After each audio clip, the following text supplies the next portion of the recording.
Art mirrors the human condition. We uncover its hidden patterns, Experience human creativity. elevated by digital analysis. Welcome to the Academy. Join the journey. Welcome to The Explainer. Today we're looking at a musical form that didn't just create a brand new sound, it completely revolutionized the very idea of what a performance can be. This is a story of rhythm, fierce individuality, and absolute freedom. We're going to see how a uniquely American art form shifted the entire musical landscape forever. Okay, let's dive into this. First up, what exactly is jazz? Sounds like a super simple question, right? But the wild thing is, jazz is notoriously difficult to define. The Smithsonian describes it as a fluid form of expression that absorbs influences from tons of different cultures and moves incredibly fast through radically different styles. And honestly, that sheer difficulty in pinning it down, that's actually a huge part of its magic. It's not a static, dusty thing in a museum. It's a living, breathing entity.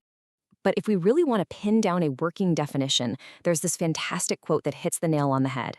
Jazz is music in which composition and spontaneous creation meet, where the performer is not merely interpreting the music, but helping create it in real time. So the absolutely crucial point here is that concept of real-time creation. It's not just about playing the notes written on a page, it's literally about inventing the notes as you go. Think about it like this. A classical performer generally gets a beautifully finished score to interpret. A pop singer performs a completed song, but a jazz musician, they usually get something way more skeletal, just a basic melody, some harmony, a rhythm, and a form. And looking at that skeleton, the jazz musician asks, what can I create with this right now? That single powerful question transformed a melody into a starting point for exploration, and it changed music for good. Part 1. A uniquely American synthesis. Now, jazz definitely didn't just drop out of the sky. It was born at a very specific, incredibly vibrant cultural crossroads. New Orleans, right at the beginning of the 20th century. You had this unusually fertile condition for musical exchange. African musical traditions, like polyrhythm and syncopation, were mixing right alongside European harmony and brass marching band structures. And anchoring the whole thing were deeply rooted African-American traditions, the blues, spirituals, and the sophisticated syncopated piano language of ragtime. Places like Congo Square really fostered this incredible mix. But the result wasn't just a preserved piece of history, you know? It wasn't just European music or just African music. It was Africa remembered through America, a completely new, uniquely American synthesis. In practice, early New Orleans jazz was all about collective improvisation. Imagine a lively conversation where several people are speaking at the exact same time. The trumpet acts as the main melodic voice. The clarinet is weaving high above it. The trombone is commenting underneath, while the rhythm section lays down the foundation. Pioneers like the legendary yet kind of mysterious Buddy Bolden helped develop this. Rather than everyone politely waiting for their turn, these voices interacted simultaneously. And the absolute miracle of jazz is that somehow it remains completely coherent. Part 2, Soloists and Big Bands. As we roll into the 1920s and 30s, the whole narrative shifts dramatically. We move away from that collective ensemble conversation, and the focus turns entirely to the sheer power of the individual. And you absolutely cannot talk about this shift without talking about one of the greatest figures in musical history, Louis Armstrong.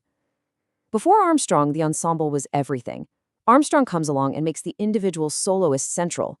Suddenly, the question isn't just about the group anymore. It becomes, what can Louis Armstrong say? His impact was monumental. He transformed rhythm, reshaped melodies while keeping their identity, and turned his solos into miniature compositions. With his technique and his highly individual vocal style, like scat singing, Louis Armstrong proved the trumpet could sing and the voice could be played like an instrument. Now let's just slow down for a second and appreciate this next concept, because the very heartbeat of jazz changes right here. We've got to talk about swing. The beat is no longer a rigid 1, 2, 3, 4. It begins to breathe. Swing is an elastic rhythmic relationship. Some notes are held back, others are anticipated. It's incredibly difficult to define mathematically, which is exactly why jazz musicians talk about feel rather than the math. It teaches us a profound lesson. Music exists not only in the notes themselves, but in the spaces between them. This new rhythmic freedom completely fueled the swing era of the 1930s, the era of massive ballrooms and dancers. And we see a brilliant contrast in how titans of the big band era actually used it. On one hand, you have Duke Ellington. He saw his orchestra like a palette of colors, writing music tailored specifically to the unique personalities of his musicians. His work is compositionally sophisticated and architecturally elaborate. On the other hand, you have Count Basie. Basie's music sounds almost effortless.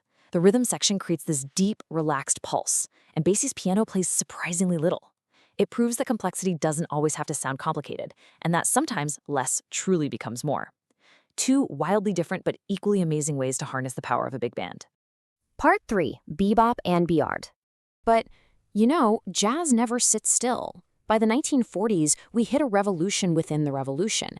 Jazz transitions away from being popular dance music and becomes a high-speed, intense laboratory of spontaneous art, bebop. It's faster, harmonically richer, and rhythmically unpredictable. The musicians in the clubs weren't trying to entertain dancers anymore. They were pushing the absolute limits of spontaneous composition. Bebop effectively says to the audience, listen to what I am thinking. You had geniuses like Charlie Burt Parker, who was essentially composing at the speed of thought, his solos packed with intense musical logic. And then you had Thelonious Monk, using unexpected accents and dissonance, teaching us that a wrong note can actually be right if you know exactly why it's there. It's amazing how every single era asks a brand new question of the era right before it. Following the frantic pace of bebop, Miles Davis ushers in cool jazz in the 50s, famously using silence itself as an instrument. By 1959, Miles pushes further into modal jazz with the legendary album Kind of Blue, abandoning complex chord changes for wide-open musical landscapes.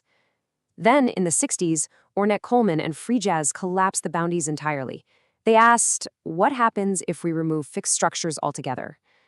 And by the 70s, fusion arrives, absorbing electric instruments and rock rhythms. The evolution is just breathless. Part 4. The philosophy of jazz. So what does this all mean? What do these decades of rapid musical evolution actually teach us about life? Well, to understand that, we have to look at this fundamental emotional distinction between the blues and jazz. The blues essentially says, this is what happened to me. It is the ultimate expression of deep feeling. But jazz takes that exact same emotional vocabulary and adds an active sense of curiosity. Jazz says, let's see what we can discover from it. It takes the raw feeling of the blues and turns it into a collaborative, real-time exploration. When you really break it down, the framework of jazz is basically a masterclass for life. Think about these core principles. It's about finding freedom within constraints, using the rules of harmony and tempo not as chains, but as a space to create. It's about individuality, where your unique sound is your true identity. It demands active listening, because, let's face it, you simply cannot improvise a meaningful conversation if you aren't deeply listening to the people around you. And perhaps most importantly, it's about risk. It's about stepping onto a stage or into your day and embracing uncertainty, knowing for sure that a great performance requires stepping into the unknown. Which brings us to our final lingering thought. If the blues taught popular music express yourself, jazz taught it create yourself in real time. Jazz transformed the performer from a mere interpreter into a co-creator. And honestly, that is a philosophy we can all use. How can you take the constraints of your own life and use them as a framework for your own spontaneous creation? How can you better listen to the ensemble around you? I highly encourage you to go listen to some of the incredible music we've talked about today and see if you can hear that real-time creation happening for yourself. Thank you so much for joining me on this explainer, and keep exploring.